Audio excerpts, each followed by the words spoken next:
And can you, by no drift of circumstance, get from him why he puts on this confusion, grading so harshly all his days of quiet with turbulent and dangerous lunacy? He does confess he feels himself distracted, but from what cause he will by no means speak. Nor did we find him forward to be sounded, but with a crafty madness keeps aloof, when we would bring him on to some confession of his true state. Did he receive you well? Most like a gentleman, but with much forcing of his disposition. Negard of question, but of our demands, most free in his reply. Did you essay him to any pastime? Madam, it so fell out that certain players were overwrought on the way of these we told him, and there did seem in him a kind of joy to hear of it. They are about the court, and as I think, they have already ordered this knight to play before him. 'Tis most true, and he beseeched me to entreat your majesties to hear and see the matter. With all my heart, and it doth much content me to hear him so inclined. Good gentlemen gave him a further edge, and drive his purpose on to these delights. We shall, my lord. Sweet Gertrude, leave us too, for we have closely sent for Hamlet hither, that he, as 'twere by accident, may here affront Ophelia. Her father and myself, lawful espials, will so bestow ourselves that, seeing unseen, we may of their encounter frankly judge, and gather by him as he is behaved, if it be the affliction of his love, or know that thus he suffers for. I shall obey you, and for your part, Ophelia, I do wish that your good beauties be the happy cause of Hamlet's wildness.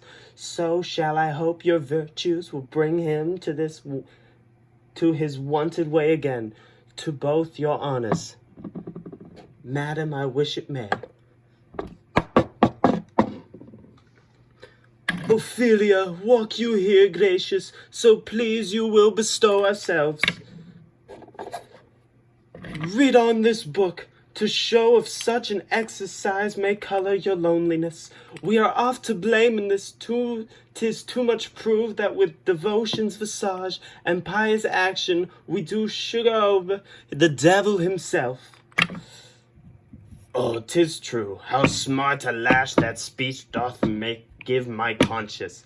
The harlot's teeth, beautied with plastering art, it is not more ugly to the thing that helps it than is my dead to most painted word. O heavy burthen! I hear him coming. Let's withdraw, my lord.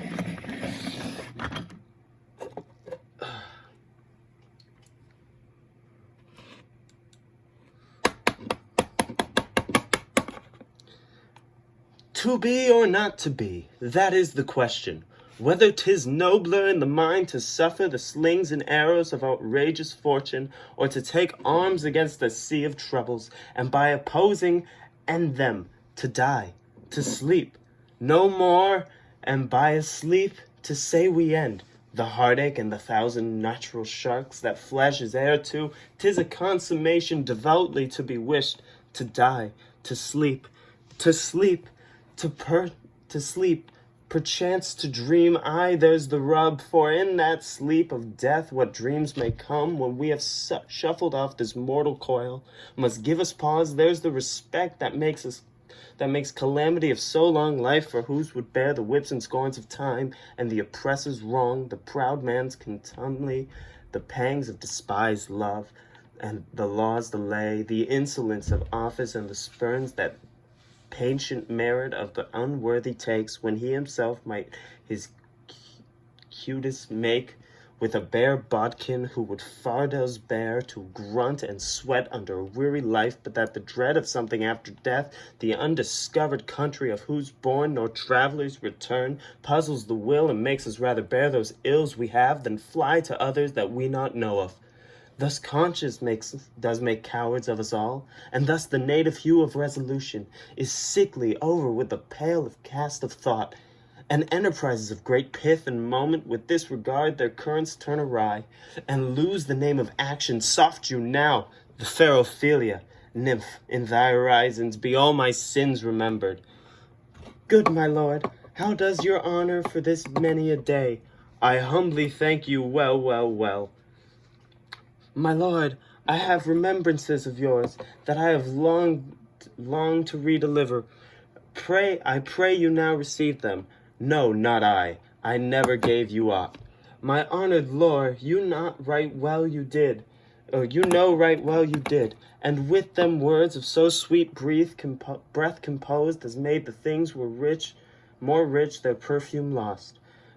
Take these again for to the noble mind rich gifts wax poor when givers provide unkind. There, my lord.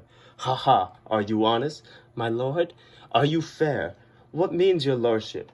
That if you be honest and fair, your honesty should admit no discourse to your beauty.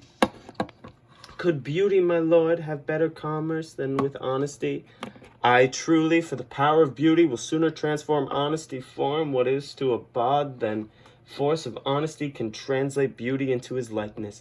This was sometime a paradox, but now gives it proof I did love you once. Indeed, my lord, you made me believe so. You should not have believed me, for virtue cannot so inoculate our old stock, but we shall relish of it. I loved you not. I was the more deceived. Get thee to a nunnery. Why wouldst thou be a breeder of sinners? I am myself indifferent, honest, but yet I could accuse me of no such things, that it were better my mother had not borne me. I am very proud, revengeful, ambitious, with more offences at my beck than I have thoughts to put them in, imagination to give them shape, or time to act them in. What should such fellows as I do crawling beneath earth and heaven? We are errant knaves all. Believe none of us. Go thy ways to a nunnery. Where's your father? At home, my lord. Let the doors be shut upon him, that he may play well the fool, nowhere but in its own house. Farewell. Oh, help him, you sweet heavens. If thou dost marry, I give thee this pledge, for thou deny. Be thou as chaste as ice, as pure as snow, thou shalt not escape calumny. Get thee a nunnery, go, farewell. Or if thou wilt needs marry a fool, for a wise man know well enough what monsters you make of them. To a nunnery go, and quickly too, farewell. O heavenly powers, restore him. I have heard your paintings too. Well enough. God has given you one face, and you make yourself another. You jig, you amble, and you lisp, and nickname God's creatures, and you make your wantonness your ignorance. Go to, I'll no more on thy hath meaning. I say we will have no more marriages. Those that are married already, all but one, shall live. The rest shall keep as they are. To a nunnery go. Oh, what a noble mind is here overthrown. The courier, soldier, scholar's eye, tongue, sword, the expectancy and rose of the fair state, the glass of fashion and the mold of form, the observed of all observers, quite down. And I, ladies most deject and wretched, and that sucked the honey of its music vows. Now see the noble and most sovereign reason, like the sweet bells jangled out of tune and harsh. That unmatched form and feature blown use, blasted with ecstasy. Oh, woe is me, to have seen what I have seen, see what I see.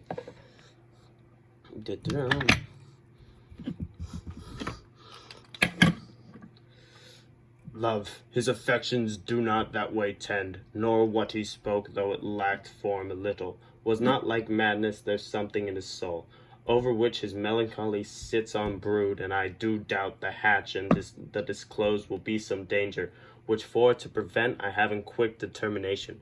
Thus set it down, he shall with speed to England, for the demand of our neglected tribute. Happily the seas and countries different with variable objects shall expel this something settled matter in his heart, whereon his brains shall beating him thus from fashion of himself. What think you on it? It shall do well, but you, I believe, the origin, commencement, and of his grief, sprung from neglected love. How now, Ophelia? You need not tell us what Lord Hamlet said. We heard it all. My lord, as you please, do as you please. But if you hold it fit after the play, let his queen mother all alone entreat him to show his grief. Let her be round with him, and I'll be placid. Please, and I'll be placed. Please you in the ear of all their conference. If she find not to England, send them, or confine where your wisdom best shall not. It shall be so. Madness in great ones must not go unwatched.